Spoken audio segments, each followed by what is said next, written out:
Hi, I'm Jeremy. And I'm Ben. And together we are 15 degrees north. And today we're going to show you the sights and sounds of Zakopane.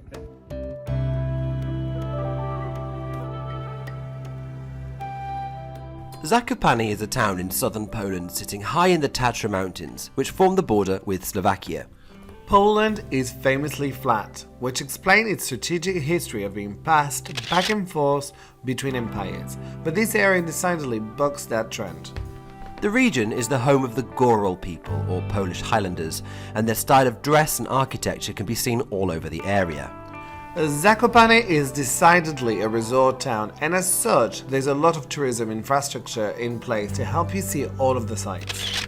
The most famous of these excursions is the cable car to Kasprowy Wierch, which takes you to a height of almost 2,000 meters. Didn't we say in our French Alps video that we were going to try and make the French word télécabines stick? Okay, let's stick to our word. One of the oldest still working telecabins in Europe, the Kasprowy Wierch was constructed in 1935. No, Ben. The word télécabine is the cable car, but the actual network is called a téléphérique. Okay, so it's still one of the oldest working telepheriques in Europe. That's better.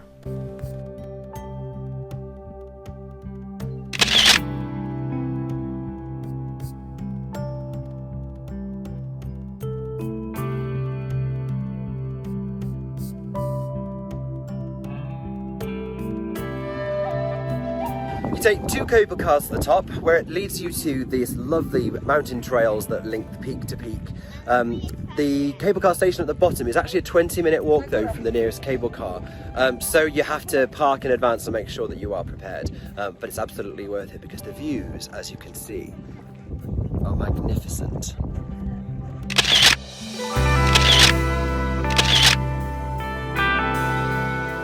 The summit of the mountain is actually a ridgeway, which is fairly easy to hike.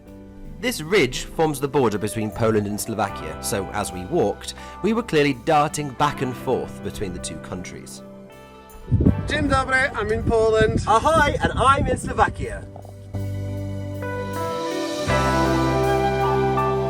Next, we head to one of the most popular hikes in the area. Well, we didn't necessarily want to hike, only to visit the lake Morskie Oko, but the road is blocked 8 kilometers from it, meaning that you either have to walk or pay to get a horse-drawn carriage that takes you there. We decided to walk. The decision was based entirely on the urge to walk a healthy 16-kilometer round trip. That's a lie, it's because we didn't have any cash to pay for the cart. Just shh. It was quite the long walk up here, but was it worth it? Totally, absolutely. The Wall Street Journal recently named Morskie Oko as one of the 5 most beautiful in the entire world, and I'd be inclined to agree with them. However, it is forbidden to swim in the lake. And why is that? Something to do with trout. Damn, those trouts was getting in the way.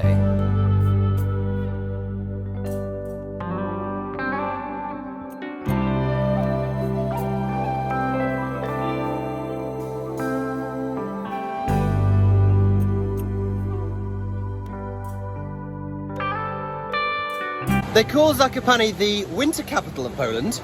And even though it's summer, we're going to really imagine how it is in the winter. Probably busy. Yeah.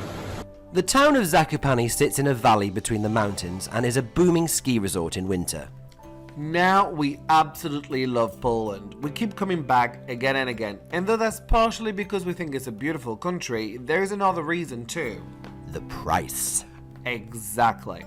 Poland is a member of the European Union, but for now they haven't entered the single currency. Instead, they use the zloty, and the exchange rate is incredibly favourable toward people visiting from the UK and Europe. Your money goes a long way. In fact, it goes further in Poland than it does anywhere else in Europe. But that's not going to last forever, because sooner or later the zloty will be a thing of the past once they join the Eurozone. And then it'll be game over for cheap trips to Poland. So our advice is to go and visit now so you can get the best out of your trip there. Because there's nothing more satisfying than getting a 3-course meal with wine for under £10, is there? And we do love Polish food. Oh yes.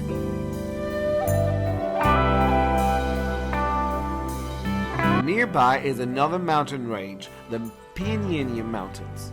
Right through the middle of these is the Dunajec river gorge, on which you can take a raft trip, helmed by the local Gorals. The river is shallow and gentle, making it perfect for rafting as meanders back and forth amongst the mountains. The trip is 18 kilometers in length and lasts around 3 hours. We went on a glorious summer day, but because you're so high up, the temperatures are cool and the water completely clear. When you think of Poland, heading into the mountains might not be your first thought, but if you love the Alps, why not try the High Tatras as a much cheaper alternative? And we can only imagine how glorious it must be in the middle of winter, completely blanketed in snow.